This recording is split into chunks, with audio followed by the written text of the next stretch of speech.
Hello everyone, welcome back to Uzalo Live Show. Thank you so much guys for tuning in. I'm here to update you of what's going to happen on Uzalo from the 28th to 31st of October 2024 on Monday.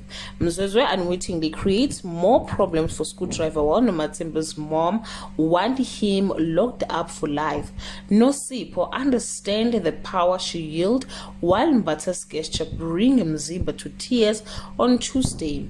Nomathemba's phone records finally arrive and Lily is stunned by what she finds.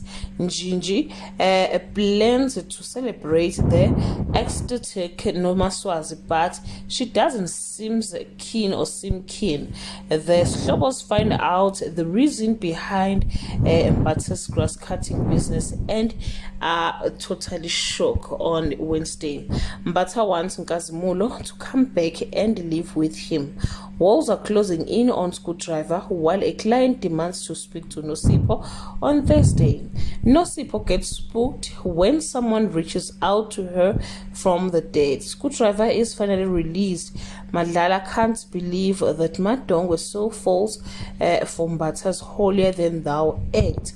Well guys, that's all I have for today. You can leave your comment below and share your opinion. Bye.